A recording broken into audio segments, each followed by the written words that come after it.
Et je vais me présenter pour commencer cette tribune, cette table ronde qui était intitulée Social syndicale. Moi, je fais partie de l'animation d'un blog intersyndical qui s'appelle syndicollectif.fr. Et d'ailleurs, il y a quelques personnes dans cette salle qui suivent ça un petit peu. Donc aujourd'hui, dans le déroulement de cette discussion, on va commencer par Stéphanie Treillet, qui est économiste et militante d'Attaque aussi. Oui, mais comme l'a dit Pierre Calfa à propos de Copernic ce matin, évidemment, je n'interviens pas au titre... Ah ben je sais pas, moi, tu fais comme tu veux. Tu fais comme tu veux. Donc là, pour employer l'expression de Benoît Latour, on va essayer d'atterrir sur des trucs, des choses qui se passent dans notre pays aussi. Donc il y a Christophe Delcourt qui va intervenir, qui est co-secrétaire général de l'Union fédérale des syndicats de l'État, CGT. Je dois malheureusement excuser Nicolas Ouellet, qui était représentant le SNU-IPP de la FSU, qui à 2 heures m'a appelé en disant qu'il avait un problème de santé dans sa famille. Il pouvait plus participer, donc c'est un petit peu embêtant, parce que ça fait pas suffisamment de représentation syndicale. Et Marlène Collineau, adjointe santé, je crois, à la maire de Nantes, donc qui parlera des questions de santé. Donc voilà, je laisse la parole donc à Stéphanie sur les questions économiques, inflation, etc. J'imagine. Oui. 6-7 minutes, non? Bon, tu me dis, hein. Essayons de... Il y a plusieurs intervenants. Rebonjour. Alors, je voudrais intervenir en 2 points. Ça va pour le son? Bon, pour dire qu'on a affaire, ça sera une surprise pour personne, à une crise économique et évidemment une crise sociale qui s'articule aussi avec la crise écologique, qui est multiforme, donc, et qui aussi relève de mécanismes qui sont superposés. C'est-à-dire qu'on entend toujours dire que l'inflation, que la hausse du prix de l'énergie, etc., c'est conjoncturel, c'est lié à la guerre en Ukraine, etc. Bon, ce sont des facteurs aggravants, mais qui sont intervenus par rapport à des causes, à des facteurs de causalité antérieurs, qui étaient déjà, donc depuis 2 ans, la crise sanitaire, le Covid, à l'échelle donc mondiale, et encore avant, le fonctionnement même du capitalisme néolibéral. Donc Covid comme guerre, comme disons bouleversement géopolitique, sont venus renforcer des éléments de crise, de contradiction, qui relèvent de facteurs beaucoup plus structurels. Si demain la guerre s'arrêtait, la crise économique ne serait pas surmontée pour autant. Alors, comment est-ce qu'elle se manifeste? Alors, évidemment, tout le monde entend parler de l'inflation, mais avant d'aborder cette question de l'inflation, je voudrais d'abord mentionner le fait qu'on a un ralentissement de la croissance économique, de la croissance du produit intérieur brut. Je ne vais pas vous assommer sous les chiffres en moyenne annuelle, mais simplement sachez qu'à chaque fois, c'est valable pour la France comme c'est valable pour le reste des pays industrialisés, mais dans les prévisions pour la France qui sont faites pour le débat budgétaire, pour la loi de finances, eh bien, on se retrouve toujours avec une croissance effective qui est inférieure à ce qui était prévu. Alors, pour couper court à tout faux débat, il ne s'agit pas de sacraliser la croissance, mais simplement de dire que quand il y a ce ralentissement de la croissance dans le cadre du néolibéralisme, c'est rarement les secteurs les plus nuisibles comme la publicité, le marketing, etc., qui reculent. Mais ce sont les logements sociaux, les services publics, l'éducation nationale, la santé, etc.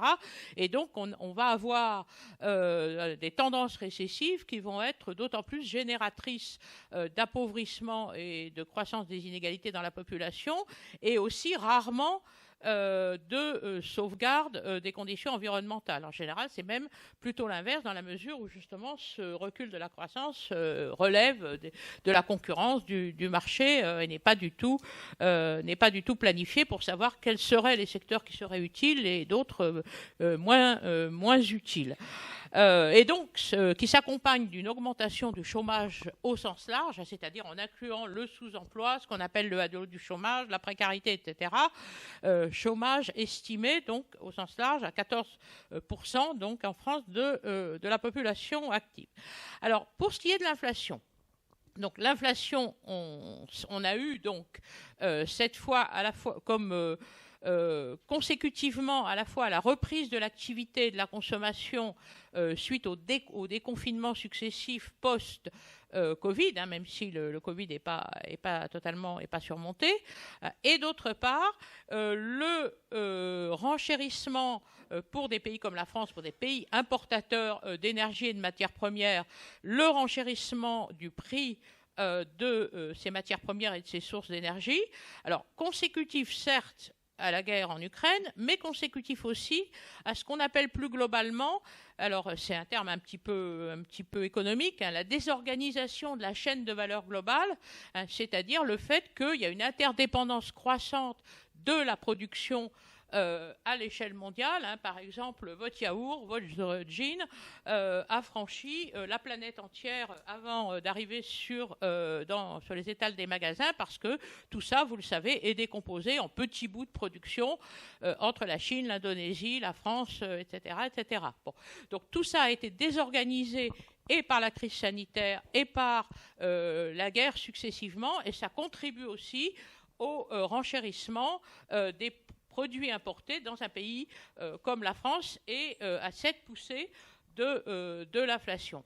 Il y a d'autres éléments qui rentrent en ligne de compte dans l'étape actuelle du capitalisme néolibéral, on pourra en parler, mais sachez seulement que ça rompt avec quelque chose qu'on a connu quand même depuis quasiment le début des années 80, dans cette phase néolibérale du capitalisme, qui était tout l'inverse, c'est-à-dire une phase de désinflation prolongée, qui, à telle enseigne que la Banque centrale européenne en 2010, devant le risque de déflation, avait commencé, en rompant avec son dogmatisme habituel, à rechercher un peu plus d'inflation, sans succès d'ailleurs, parce qu'on avait toute une série d'éléments structurels qui poussaient vers une faible inflation. Parmi ces éléments, il y avait le fonctionnement de la mondialisation qui est aujourd'hui désorganisée, comme je l'ai dit. Il y avait la dégradation des rapports de force sociaux au détriment du salariat. Et il y avait surtout le pouvoir des secteurs de la finance, des marchés financiers, dans le financement de l'économie. Donc tous ces secteurs-là, parce que les rentiers, les épargnants, etc., comme disait Keynes, n'aiment pas du tout l'inflation, au contraire. Et donc tout ça poussait depuis plus de 30 ans, à ce qu'on ait une faible inflation. Donc c'est quand même tout à fait notable de constater que pour l'instant, pour combien de temps je ne sais pas, les économistes s'interrogent un peu, mais on a un peu changé de période, bien qu'on soit toujours dans le capitalisme néolibéral. Alors tout ça a entraîné, d'une façon qui va être aggravée, ça va être mon deuxième point, par les politiques économiques menées en France comme dans les autres pays, un recul du pouvoir d'achat de la majorité de la population, des retraités, des salariés, des chômeurs, une nouvelle aggravation des inégalités et augmentation de la pauvreté, mais aussi de la richesse des plus riches, des services publics, comme notamment l'hôpital, mais pas seulement, qui atteignent de plus en plus le point de rupture, et une crise écologique qui semble cet été, comme tout le monde l'a vu, avoir franchi un nouveau seuil. Alors tout ça traduit le fait que l'inflation, ça n'est pas autre chose qu'un conflit de répartition de la valeur ajoutée entre le capital et le travail.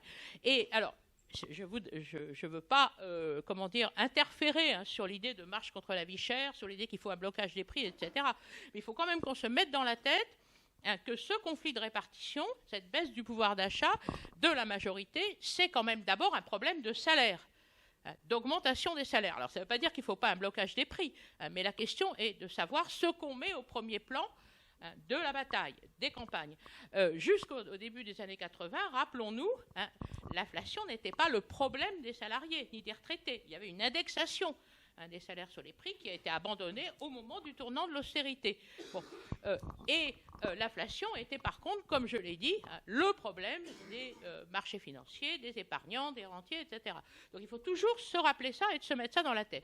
Donc si aujourd'hui c'est un problème, pour les salariés, pour la majorité de la population, les retraités, etc., c'est parce qu'on a des politiques, la loi de finances, suivie de la loi de finances rectificative en France, la loi dite de protection du pouvoir d'achat, qui sont explicitement orientées vers le fait de maintenir les salaires, la progression des salaires, en deçà de la progression du niveau général des prix, c'est-à-dire concourir à une poursuite de la baisse de la part des salaires dans la richesse produite et à une poursuite de la sauvegarde et de l'augmentation des revenus du capital. Alors, en ce qui concerne les salaires, les 2 premiers trimestres de 2022, les salaires réels moyens, on a eu une baisse de 3%, bien qu'il y ait eu une certaine augmentation des salaires nominaux, mais moins rapide que celle des prix.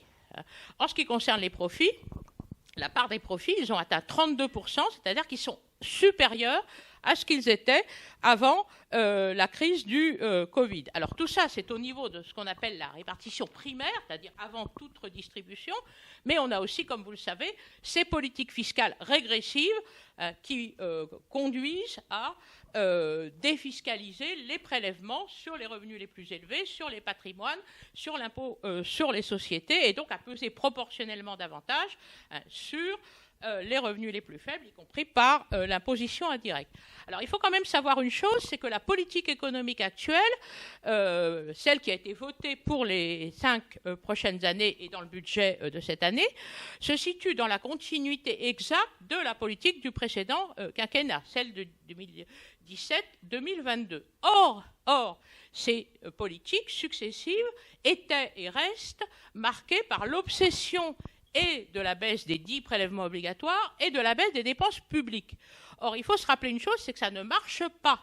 Ça ne marche pas. C'est-à-dire que dans le précédent quinquennat, en France, les dépenses, la part des dépenses publiques n'a pas diminué et la part de la fiscalité, enfin, des prélèvements obligatoires en général, est restée stable.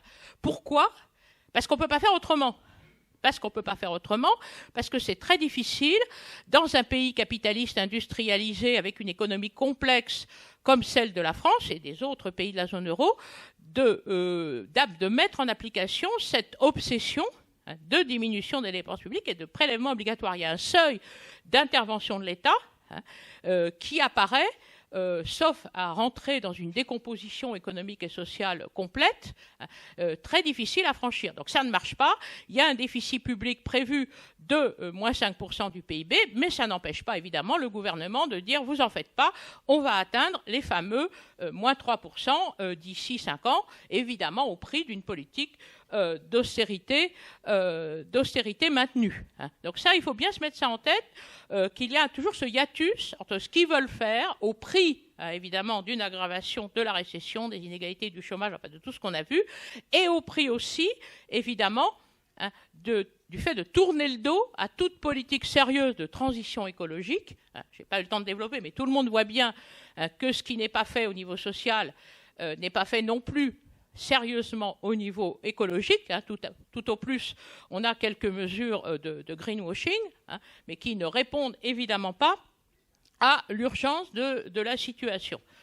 Donc on voit bien que même si la question des prix, la question du blocage des prix, etc., apparaît comme un enjeu, y compris pour parler aux catégories populaires, pour parler à ceux qui sont touchés par la crise, etc., en termes de jonction avec le mouvement social, avec le mouvement syndical, avec les luttes qui vont avoir lieu et qui ont lieu en ce moment dans le secteur de l'énergie, la question salariale va être de plus en plus centrale, à mon avis. Merci Stéphanie. Donc, avant de passer la parole à Christophe, je voudrais simplement signaler, on avait un petit peu eu quelques échanges, dans quel contexte on invite des syndicats, des confédérations, parce qu'on a invité aussi la Confédération CGT, la FSU, Solidaire, dans quel contexte on invite ça dans un colloque qui a pour objectif de dire vive le soutien à la NUPES, construisons de la NUPES, etc.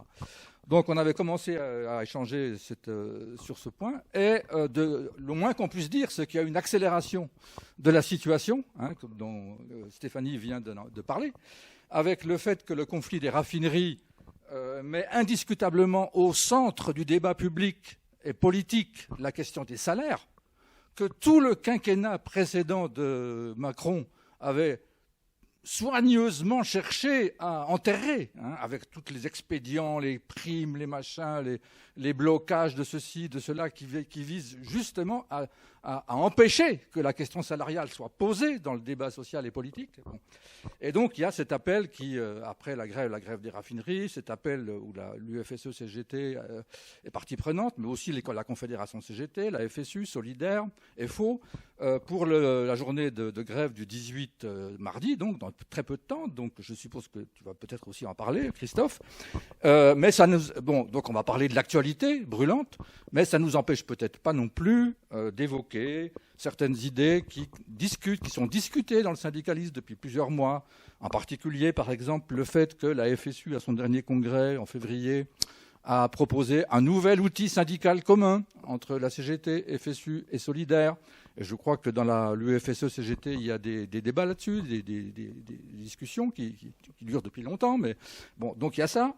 Une des nouveautés aussi de la situation pendant l'été, là, c'était qu'il y a eu une intersyndicale qui s'est constituée avec la CFDT, avec l'UNSA, ce qui est sur la question des retraites, ce qui n'est pas fréquent. Bon, mais l'attitude de la CFDT dans les raffineries n'est pas non plus très brillante, c'est le moins qu'on puisse dire. Bon. D'autre part, il y a la question écologique qui traverse toute la société.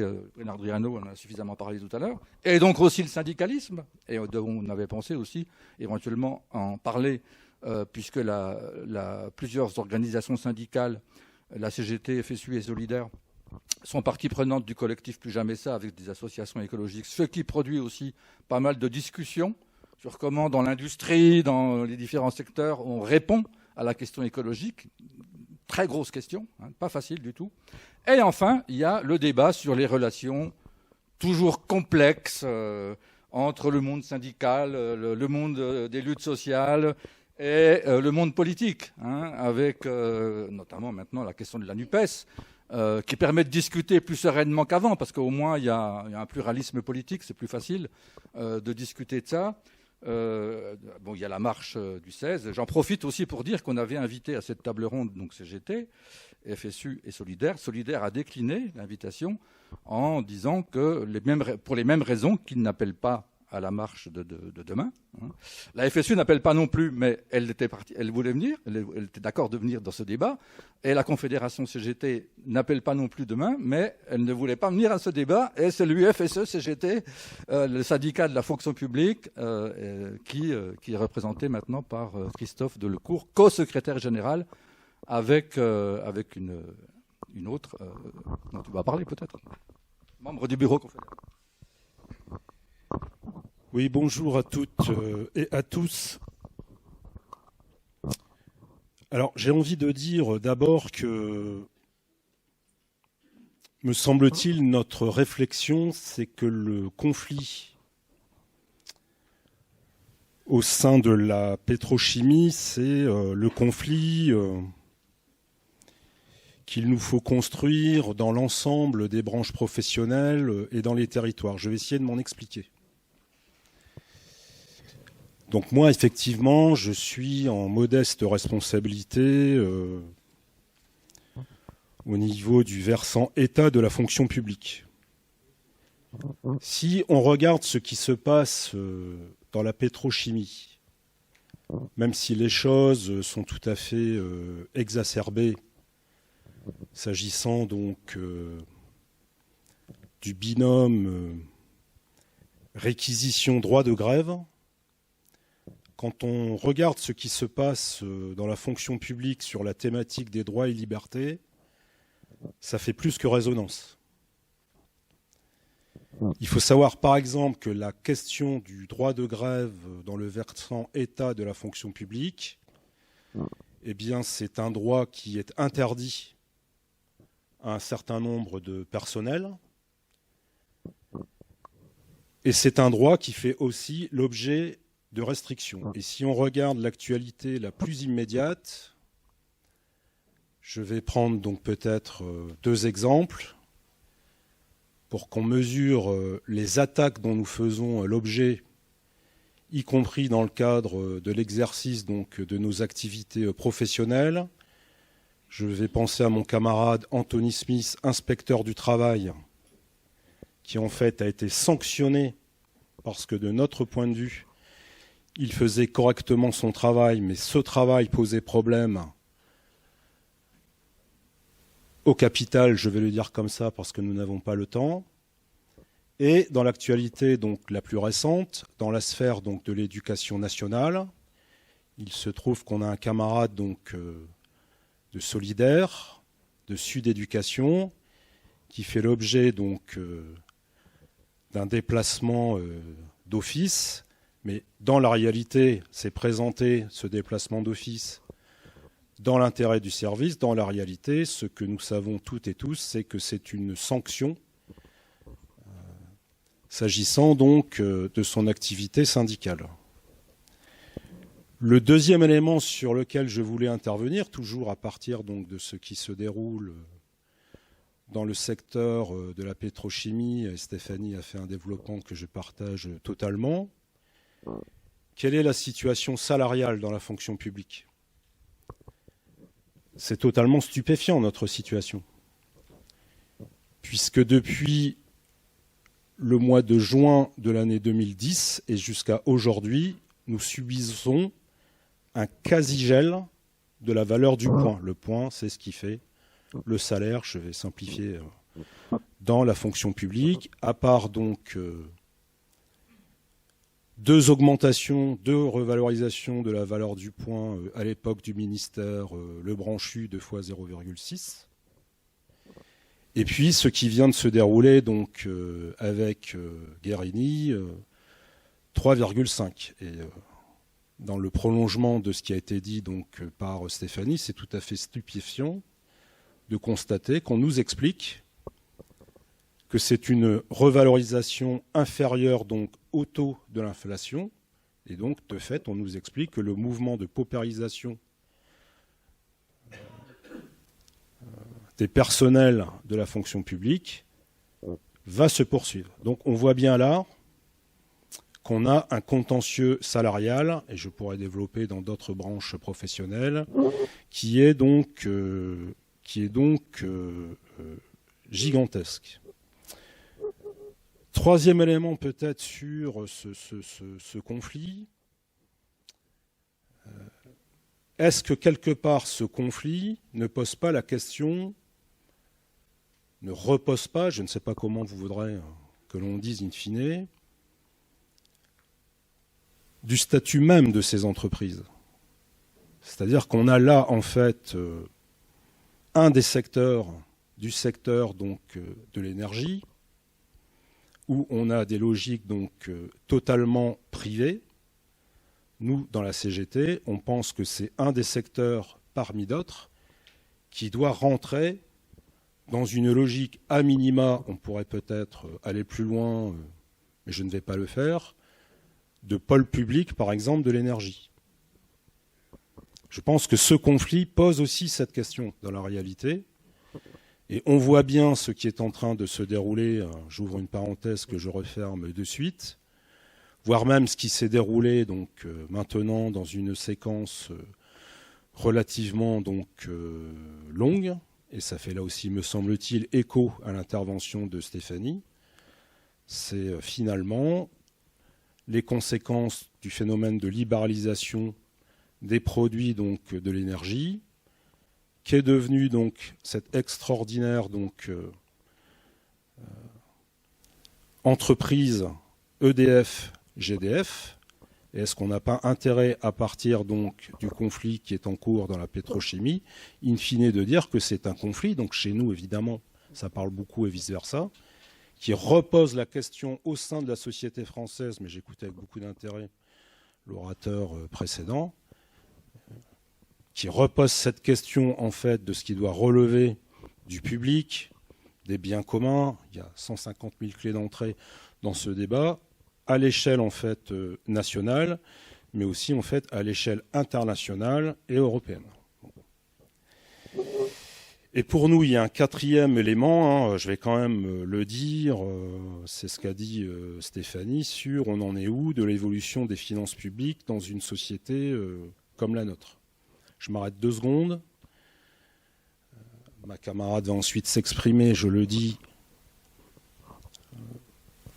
Si on regarde les collectivités territoriales, on est entré depuis plusieurs années, me semble-t-il, on en discutera, dans un système, et là il va y avoir un nouveau coup de butoir si on n'arrive pas donc à imposer d'autres choses au travers de ce qu'ils appellent les impôts donc de production. C'est en gros, au travers de PLF, PLFSS, pour par exemple les collectivités territoriales, non seulement on les étrangle sur un plan budgétaire, mais je pense que dans la réalité, et c'est un des enjeux de la période, on tue et on tue encore la démocratie. Leur idée, c'est, nous semble-t-il, plus de pouvoir ou presque, il doit y avoir encore la taxe foncière, fiscale dans la main donc des élus. Du coup, un contrôle totalement centralisé via la loi de finances aux mains donc de la Macronie, mais peu nous importe. Macronie aujourd'hui, d'autres hier, j'espère des changements profonds demain. Et en fait, ça c'est une question donc aussi de démocratie. Et tout dernier point, quand Stéphanie parle de la question des salaires, PLFSS, cotisation sociale, je vais très vite. C'est aussi en fait cette bataille-là que nous menons. Ça peut paraître long, vous m'en excuserez, vous avez le droit de considérer ça, cet premier élément de mon intervention. Mais nous, c'est comme ça qu'on réfléchit. C'est-à-dire qu'on n'est pas dans l'idée, j'entends beaucoup parler de ça, d'une extension du processus de lutte dans le secteur de la pétrochimie. Non. On essaie, à partir du sens, nous semble-t-il, du processus de mobilisation, de voir en quoi ça fait écho, par exemple, dans notre branche professionnelle, et en quoi ça fait écho dans une branche, dans une conception, une approche, interprofessionnelle. Jean-Claude a raison, les choses se sont accélérées, vous m'excuserez, je n'ai pas une photographie précise de ce qui est en train de se dérouler.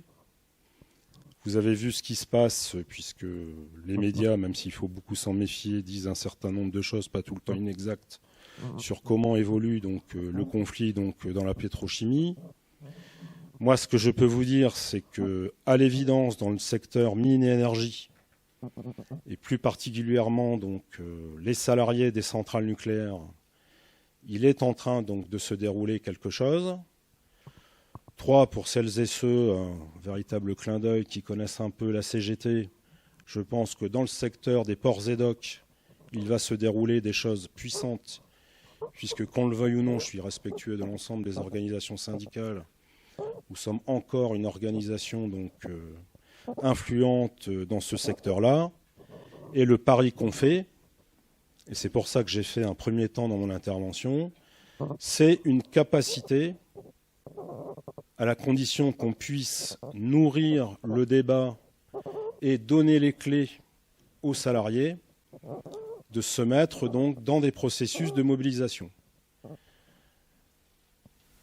On verra dans le débat si ce processus de mobilisation, il faut qu'on le pense uniquement, j'en dirai quelques mots, sous la forme grève et manifestation.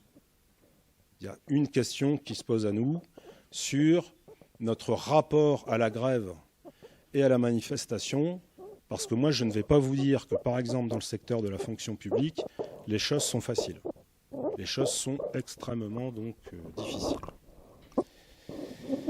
Par rapport à l'intervention donc de Jean-Claude, vous dire que alors nous dans la fonction publique, je pense que ça fait plusieurs années qu'on a réussi donc à faire évoluer donc le mouvement syndical.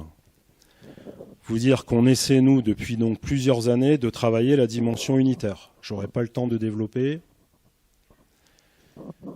Quand on parle aujourd'hui, nous semble-t-il, de la dimension unitaire, il y a la question classique de l'unité d'action. Si on a le temps, j'en dirai quelques mots. Ce qui est en train potentiellement de se dérouler entre un certain nombre d'organisations syndicales représentatives des personnels de la fonction publique, c'est ce que j'appelle, moi, l'unité propositionnelle. Et c'est, me semble-t-il, un des enjeux de la période, y compris un des enjeux du conflit. Il ne s'agit pas, de notre point de vue, simplement d'être contre, d'être critique et uniquement de les mettre en échec. Et d'ores et déjà, quand on voit ce qui se passe dans la pétrochimie, mais nous allons rester extrêmement calmes, on a le temps, il y a peut-être quelque chose qui est en train de se dérouler, c'est-à-dire que la classe ouvrière, elle est peut-être en train de commencer à apporter la démonstration qu'elle peut gagner un certain nombre de choses de par les mobilisations.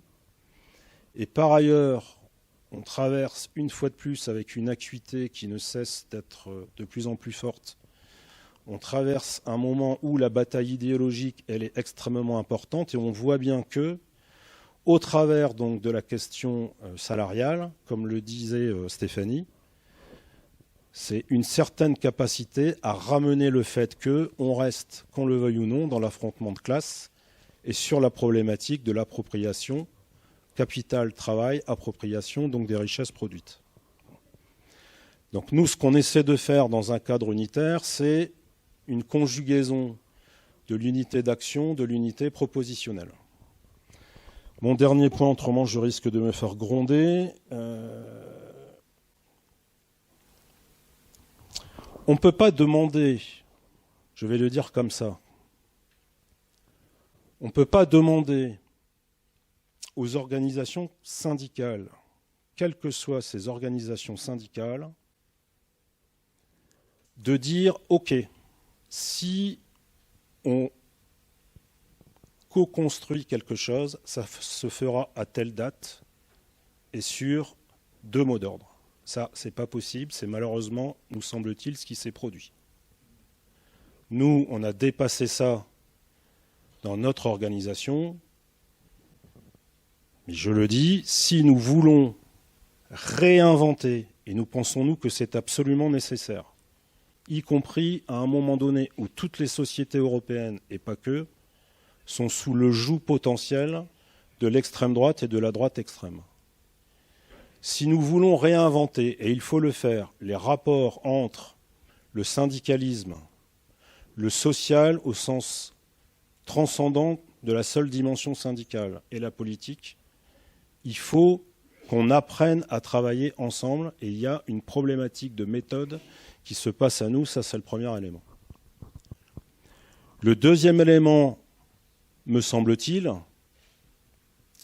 c'est qu'on aurait probablement intérêt à essayer d'avancer, déposer sur la table qu'il pourrait peut-être y avoir quelque chose que j'appellerais, là, comme ça, un pacte. C'est-à-dire une co-construction, organisation syndicale, association, partis et mouvements politiques où on mettrait en débat, et ce serait ça notre point d'accord, on mettrait en débat au sein de la société, dans les entreprises, mais pas seulement, l'idée qu'il faut procéder, et ça c'est la question du récit, à telle critique de la société, et pour la construire autrement, peut-être envisager tel type de proposition, tel type de revendication.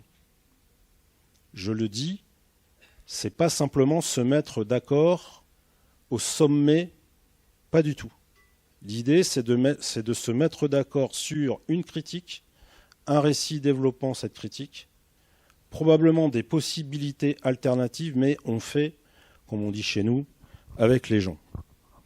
Et je conclus, moi je suis de plus en plus inquiet, je pense, comme vous toutes et tous, si on n'arrive pas, et c'est à ça que pourrait concourir ce type de co-construction, à réinventer la démocratie, je pense que plus on va aller, plus le capital va être gêné, et on le voit bien au travers de la pétrochimie, et j'ai essayé dans un premier temps de donner d'autres éléments, plus le capital va être gêné par la démocratie, Et on ne peut pas exclure, peut-être que c'est ce qui est en train de se jouer d'ailleurs au sein de la société française, que le bloc bourgeois, au sens large du terme, se réorganise avec l'extrême droite et la droite extrême. Donc moi, je marcherai avec conviction demain, mais beaucoup reste à faire si on n'arrive pas à trouver une méthode, à réfléchir une interaction avec donc le monde du travail, les citoyennes, les citoyens. Je pense que nous n'y parviendrons pas. Excusez-moi, je suis toujours trop passionné, donc bavard. Merci.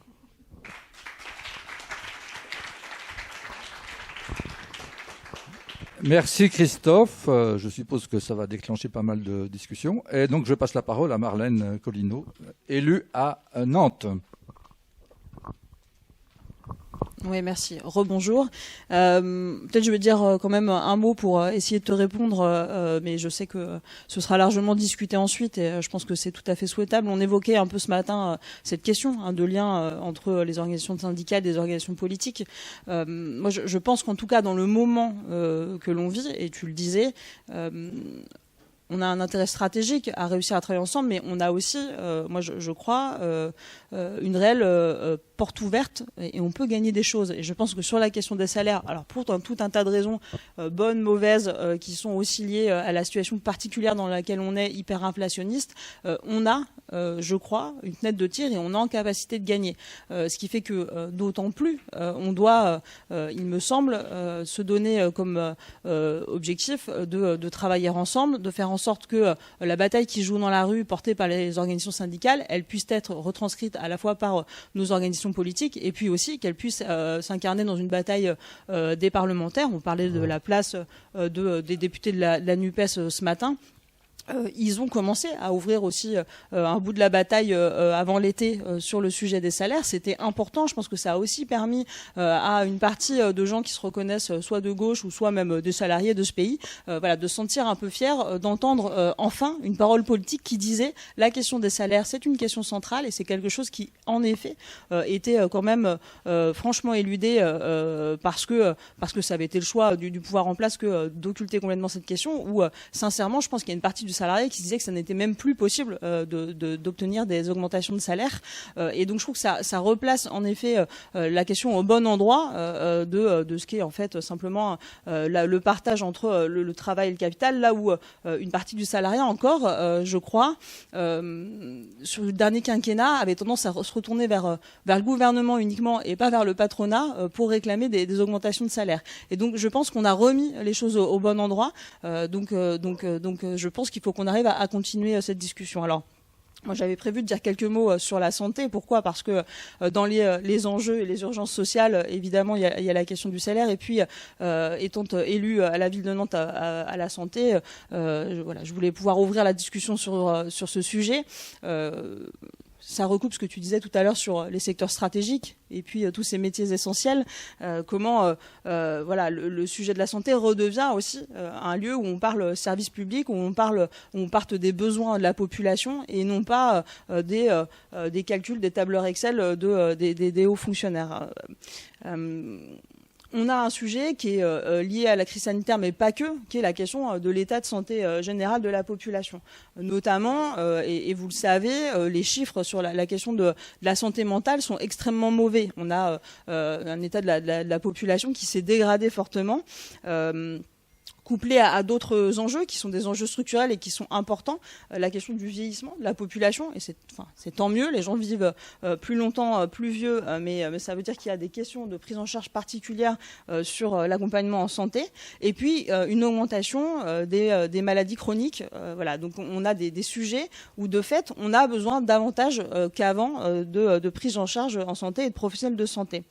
En face de ça, on a un mur qui est vertigineux, notamment sur la question de l'offre de soins de proximité, en fait, des médecins généralistes, où de fait, on a, parce qu'il y a eu des choix qui ont été faits, notamment le choix de maintenir très longtemps un numerus clausus pour former les médecins généralistes, qui fait qu'aujourd'hui, on n'a pas assez de médecins généralistes, et donc on se retrouve partout sur le territoire français à gérer une pénurie de médecins.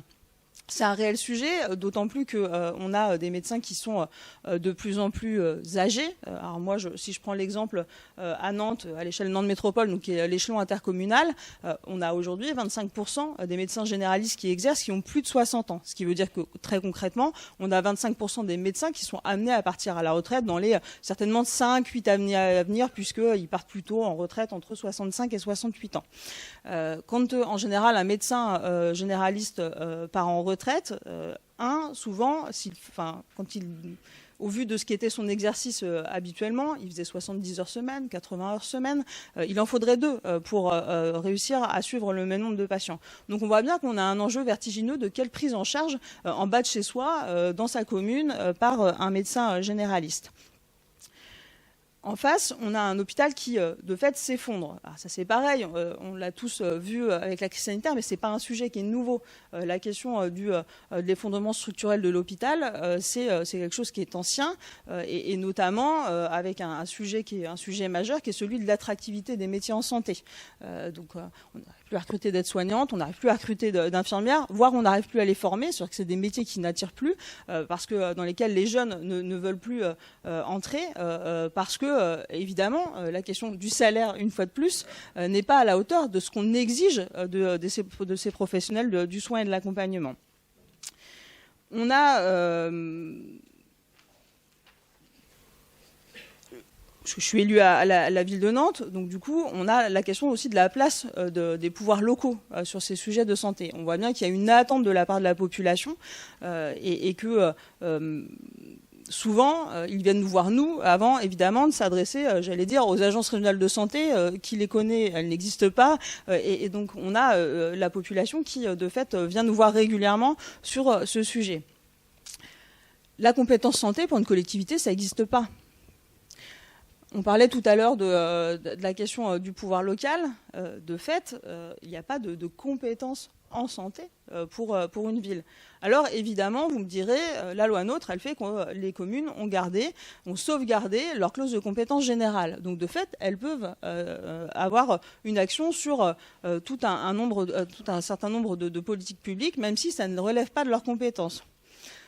Évidemment, à Nantes, nous avons fait le choix de, quelque part, utiliser cette clause de compétence générale pour développer un certain nombre de politiques et d'actions concrètes en offre de soins de proximité. Je vais pouvoir en donner quelques-unes. Mais ça pose la question, évidemment, de à quel point les collectivités locales assument de pallier ce qui est en fait un déficit, un dysfonctionnement de l'État, à quel point on prend des compétences et on assure les missions, alors même que n'étant pas justement responsable normalement de ces compétences, nous n'en avons pas les transferts en monnaie sonnante et trébuchante. Et puis ça pose la question des inégalités territoriales. De fait, ce que peut faire une ville comme Nantes, il y a plein de communes en France qui ne peuvent pas faire la même chose. Tout ça dans un contexte, tu le rappelais également, où de fait... on a des marges de manœuvre qui se réduisent de plus en plus pour les collectivités locales. En effet, on n'a plus que la taxe foncière comme ressource propre. Et par ailleurs, on a encore aujourd'hui dans la discussion une demande du gouvernement. On verra si on arrive à faire différemment. Mais pour le moment, il nous demande une trajectoire à moins 0,5 sur nos budgets. Donc de fait, ça veut dire qu'on est obligé... Quand bien même on souhaiterait faire différemment, on est obligé aujourd'hui de réduire la dépense publique dans nos collectivités. Quand bien même on souhaiterait politiquement aller au-delà. Donc c'est là où on voit bien les limites de la décentralisation telle que, en tout cas, Macron la conçoit.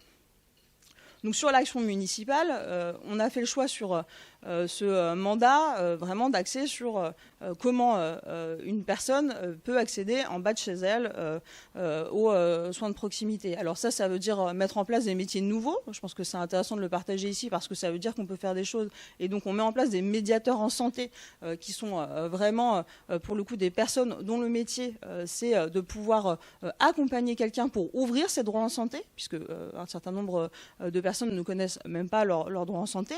Ça permet aussi aussi de les accompagner quand il s'agit, par exemple, concrètement de prendre un rendez-vous, parce qu'il peut y avoir plein de freins à lever pour que les personnes soient en capacité de prendre un rendez-vous chez un professionnel de santé. Donc là, c'est vraiment un travail qualitatif dans lequel on a demandé à ces médiateurs de s'engager. Et puis, on a fait le choix aussi de travailler à la création de centres de santé. Jusque-là, la ville de Nantes accompagnait l'ouverture d'un certain nombre de maisons de santé dans les quartiers populaires. Alors la différence entre les maisons de santé et les centres de santé, les maisons de santé sont des professionnels libéraux, des médecins libéraux. Dans les centres de santé, les médecins sont salariés.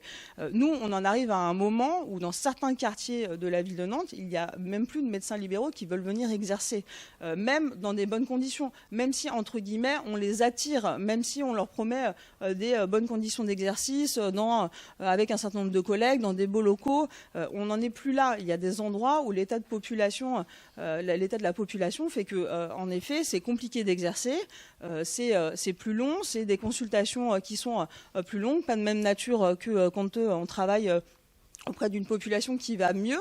Et donc, ça veut dire que concrètement, quand on est payé à la consultation, puisque c'est le cas des médecins libéraux, eh bien, on n'a pas d'intérêt à venir travailler auprès de populations avec lesquelles il va falloir passer plus de temps.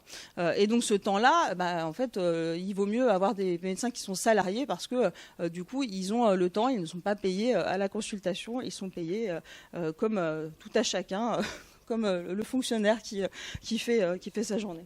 Pardon. Très bien. Peut-être du coup 3 propositions pour conclure, et j'en finirai là, mais elles seront courtes. Sur les combats qu'on a à mener, je pense, sur le sujet. On a effectivement justement cet encouragement généralisé au centre de santé qui permet de maîtriser davantage la manière dont les médecins généralistes exercent, parce que ça veut dire conventionner secteur 1, ça veut dire des exercices obligatoires en exercice coordonné, donc pluriprofessionnel, avec des infirmières, avec des psychologues. Ça veut dire des obligations en termes de garde, ce qui n'est pas le cas des médecins libéraux. Un deuxième sujet qui est celui certainement sur la médecine libérale, l'installation qu'on devrait restreindre et sur des questions de démographie, en fait, comme on le fait pour les pharmacies, où quand on est pharmacien, on ne s'installe pas n'importe où et qu'on a le droit de s'installer quand il y a une certaine densité démographique et donc des besoins. Et puis un troisième sujet, et du coup, tout à l'heure, je ne sais plus, c'était sur quel secteur moi, ça doit être sur la chimie peut-être, mais du coup, ça va rejoindre.